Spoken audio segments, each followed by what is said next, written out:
Hello student, welcome back to Bio with Sujal sir. Have you ever wondered why we immediately pull our hands away from when we touch something hot, or how we are able to see, hear, think and respond to things around us? Every activity happening inside our body is controlled by a special system called control and coordination. In this video, we will learn how the nervous system and hormone work together in human and animal to control different body activity. So get ready to understand this chapter in the easiest way possible. Let's get started. सबसे पहले हम बात करेंगे control coordination in animals. जो system होता है made up of nerve cell, उसको अपन नर्वस सिस्टम कहते हैं। कोऑर्डिनेशन जो होता है मल्टी सेलुलर एनिमल में वो नर्वस सिस्टम के थ्रू होता है। जैसे एग्जांपल हो गया हाइड्रा। तो जो कंट्रोल और कोऑर्डिनेशन होते हैं हायर एनिमल्स में, उसको वर्टिब्रेट्स बोलते हैं, इंक्लूडिंग ह्यूमन बींग्स। ये टेक्स प्लेस करते थ्रू नर्वस सिस्टम और एक हार्मोनल सिस्टम जिसको बोलते हैं एंडोक्राइन ग्लैंड। तो एंडोक्राइन ग्लैंड जो है वो अपन नेक्स्ट वीडियो में देखेंगे। In humans there are two types, nervous system और एंडोक्राइन सिस्टम। पहले अपन बात करते हैं ह्यूमन नर्वस सिस्टम की। तो जो फंक्शन होता है नर्वस सिस्टम का, वो कोऑर्डिनेट करता है एक्टिविटी ऑफ बॉडी को, कंट्रोल करता है system of all our body action, thinking and behaviour. ये हेल्प करता है बॉडी सिस्टम को कि ये वर्क करे एक साथ। तो ह्यूमन नर्वस सिस्टम जो है वो रिसीव करता है इन्फॉर्मेशन फ्रॉम सराउंडिंग, उसको प्रोसेस करता है और इंटरप्रेट करता है और रिस्पॉन्स करता है उसके अकॉर्डिंगली। अब नेक्स्ट थिंग आती है कि the unit of nervous system जैसे न्यूरॉन बोलते हैं। जैसे अभी अपन ने नेक्स्ट पिछली वीडियो में देखा था कि जो किडनी होती है, नेफ्रॉन जो होती है उसकी फंक्शनल यूनिट होती है। तो ऐसे ही नर्वस सिस्टम की जो फंक्शनल यूनिट है वो है neuron, also known as nerve cell. तो जो unit which makes up nervous system उसको अपन नर्व सेल कहते हैं। आप डायग्राम में देखेंगे तो नर्वस सिस्टम जो होता है वो स्पेशल सेल्स का होता है जिसको न्यूरॉन कहते हैं। न्यूरॉन जो होता है वो लार्जेस्ट सेल होता है बॉडी में। न्यूरॉन जो है वो कैरी करता है message in a form of electrical signal जिसको इलेक्ट्रिक इम्पल्सेस और नर्व इम्पल्सेस कहते हैं। तीन कंपोनेंट होते हैं, एक होता है सेल बॉडी, एक होता है डेंड्राइट, एक होता है एक्सॉन। सबसे पहले हम बात करते हैं सेल बॉडी। आप डायग्राम में देख रहे होंगे, ऑल्सो नॉन एज साइटोन, इसको साइटोन भी कहते हैं। ये कंटेन करता है न्यूक्लियस और साइटोप्लाज्म, कंट्रोल करता है एक्टिविटी ऑफ न्यूरॉन और प्रोसेस करता है इन्फॉर्मेशन। डेंड्राइट देखिए आप, फिंगर लाइक प्रोजेक्शन आपको दिख रहे होंगे। शॉर्ट ब्रांच स्ट्रक्चर होते हैं, रिसीव करते signal from other neuron, carry करते impulse towards the cell body, है ना, इसीलिए इनको फिंगर लाइक प्रोजेक्शन जो है वो कहा जाता है। Next thing axon, long fibre structure होता है जो कैरी करता है इम्पल्स को फ्रॉम दी सेल बॉडी। जो सम एक्सॉन्स है myelin sheath for faster transmission.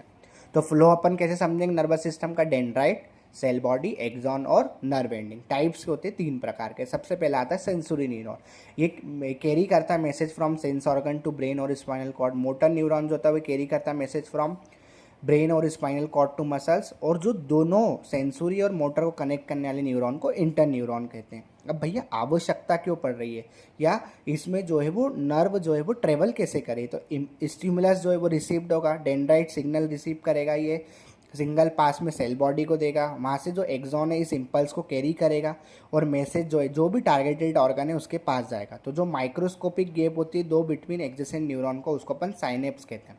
तो साइनेप्स की डेफिनेशन हर बार बोर्ड एग्जाम में ही पूछी जाती है और कई बार वन वर्ड में ही पूछ ली जाती है, तो इसको आप लर्न करें। नेक्स्ट है नर्वस सिस्टम। नर्वस सिस्टम जो होता है वो थ्री चीज कंसिस्ट करता है, central nervous system, peripheral nervous system और ऑटोनॉमस नर्वस सिस्टम। सबसे पहले हम बात करते हैं पीएनएस, पेरिनिफेरल नर्वस सिस्टम। जितनी भी नर्व से बॉडी की टुगेदर वो क्या बनाती है, पेरिनिफेरल नर्वस सिस्टम। तो थ्री टाइप्स ऑफ नर्व्स जो है वो अराइज होती है पीएनएस। स्पाइनल नर्व, मतलब ये स्पेशल ऑर्गन जो होता है वो स्पाइनल कॉर्ड के लिए। फिर होता है क्रेनियल नर्व्स, ये ब्रेन और स्पाइनल कॉर्ड के लिए होता है। और एक होती है विस्ट्रल नर्व, ये जो है स्पेशल टाइप की नर्व सेल होती है, ये भी जो है स्पाइनल कॉर्ड से ही अराइज होती है। अब होता है रिफ्लेक्स एक्शन। तो सडन और automatic action takes place without our thinking of mind are called reflex action. इसका मतलब हो गया blinking of eyes, sneezing, yawning, है ना। कई बार आप बाहर से आए, आपको नहीं पता, है ना, एक हॉट जो है प्लेट रखी हुई है, आपने उसको गलती से आके हाथ लगा लिया, तो सडन आप जो उस पर से हाथ हटाते, वही हमारा जो है वो रिफ्लेक्स एक्शन है। रिफ्लेक्स एक्शन में पूछा जाता है कि भाई रिफ्लेक्स आर्क क्या होती है। तो एक पाथ और रूट, एक पाथवे और रूट होता है जो टेक्स प्लेस करता है by nerve impulses in the reflex action, जिसको अपन रिफ्लेक्स आर्क कहते हैं। ये डायग्राम में आप देखेंगे। Steps of nerve reflex arc, सबसे पहला रिसेप्टर, ये डिटेक्ट करता है स्टिमुलस, जैसे हॉट है, पेन है, उसके बाद सेंसरी न्यूरॉन जो है वो मैसेज करेगा रिसेप्टर से स्पाइनल कॉर्ड, और इंटर न्यूरॉन, इसको रिले न्यूरॉन भी कहते हैं, प्रेजेंट करता है स्पाइनल कॉर्ड को, प्रोसेस करता है इन्फॉर्मेशन क्विकली। यहाँ से फिर मोटर न्यूरॉन ये कनेक्ट करेगा, कमांड करेगा स्पाइनल कॉर्ड को, और इफेक्टर ऑर्गन मतलब मसल्स और ग्रैंड जो है वो रिस्पॉन्स परफॉर्म करेंगे। तो फ्लो कैसा हो गया, स्टिमुलस स्टिमुलस से रिसेप्टर, रिसेप्टर से spinal sensory neuron, sensory neuron से स्पाइनल कॉर्ड से मोटर न्यूरॉन से इफेक्टर, इफेक्टर से रिस्पॉन्स। क्यों नेसेसरी है, वाई इट इज़ इंपॉर्टेंट, क्योंकि प्रोड्यूस करता है फास्ट रिस्पॉन्स, प्रोटेक्ट करता है फ्रॉम इंजरी और सेव करता है टाइम ड्यूरिंग इमरजेंसी। तो ये फ्लो चार्ट से आप समझे। स्टिमुलस हीट है ना, जैसे ही हुआ तो रिसेप्टर ने डिटेक्ट करा, हीट को डिटेक्ट करा तो हाथ हमारा उठा, सेंसरी न्यूरॉन ने फटाफट स्पाइनल कॉर्ड को मैसेज करा, मोटर न्यूरॉन ने इफेक्टर, मसल्स ऑफ आर्म, और रिस्पॉन्स क्या हुआ, लिफ्टिंग ऑफ हैंड। फिर आता है ANS, autonomic nervous system. Auto means self and nomos means governing. So autonomic nervous system मतलब सेल्फ गवर्निंग नर्वस सिस्टम। ये कंसिस्ट करता है पीएनएस पार्ट, जो कंट्रोल करता है activity of organ inside our body automatically without our thinking also of them. जैसे example हो गया ब्रीथिंग, हार्ट बीट, डाइजेशन, ये सब क्या है, ऑटोमेटिक हो रही है। ये हम तो इसको नहीं कंट्रोल कर रहे हैं, तो ये कौन कंट्रोल करता है, ये एएनएस ऑटोनॉमिक नर्वस सिस्टम करता है। अब मोस्ट इंपॉर्टेंट आता है सेंट्रल नर्वस सिस्टम। ये दो चीज़ कंसिस्ट करता है, ब्रेन और स्पाइनल कॉर्ड। सबसे पहले हम बात करते हैं ब्रेन की। हाईएस्ट कोऑर्डिनेटिंग सेंटर होता है, मतलब कंट्रोल सेंटर ऑफ बॉडी होता है, जो लोकेटेड होता है inside the skull of our body, protect होता है बाय बोनी बॉक्स, जिसको अपन क्रेमियम कहते हैं, क्रेनियम। जो ब्रेन होता है वो सराउंडेड होता है बाय 3 मेम्ब्रेन, जिसको मेनेंजस कहते हैं। ये हेल्प करता है टू प्रोटेक्ट इट। स्पेस जो होती है मेम्ब्रेन में फिल्ड होती है विथ सेरिब्रो स्पाइनल फ्लूइड, जो प्रोटेक्ट करती है फ्रॉम मैकेनिकल शॉक से, जो है वो इसको अपने को बचाती है। अब डायग्राम में आप देखेंगे तो ये कंसिस्ट करता है 3 region, forebrain, midbrain और हाइड ब्रेन। फोर ब्रेन जो है वो कंसिस्ट करता है सेरिब्रम, ये बिगेस्ट पार्ट ऑफ या लार्जेस्ट पार्ट ऑफ ब्रेन होता है, कई बार कॉम्पिटिटिव एग्जाम में पूछ लिया जाता है। इसका मेन पार्ट थिंकिंग पार्ट के लिए होता है, मतलब site of learning, reasoning, intelligence, personality, memory, इन सब में काम आता है। जितने भी थॉट्स हो गए, सेंसेक्शन हो गए, एक्शंस हो गए, मूवमेंट हो गए, ये सब कौन कंट्रोल करता है, सेरिब्रम। तो जितने भी वॉलेंट्री एक्शन है बॉडी के, वो कौन कोऑर्डिनेट कर रहा है, आपका सेरिब्रम। उसके बाद होता है मिड ब्रेन, ये कंट्रोल करता है reflex movement of head, neck, trunk in response to visual and auditory stimulus. ठीक है, तो मिड ब्रेन जो है वो फोर ब्रेन और हाइंड ब्रेन को कनेक्ट करने के काम में आता है। फिर आता है हाइंड ब्रेन, ये पोन्स, सेरिब्रम और मीड्यूला को कंसिस्ट करता है। पोन्स माने take part in regulating respiration, cerebellum जिसको हम लिटिल ब्रेन भी बोलते हैं, कई बार पूछ लिया था कि नेम द लिटिल ब्रेन।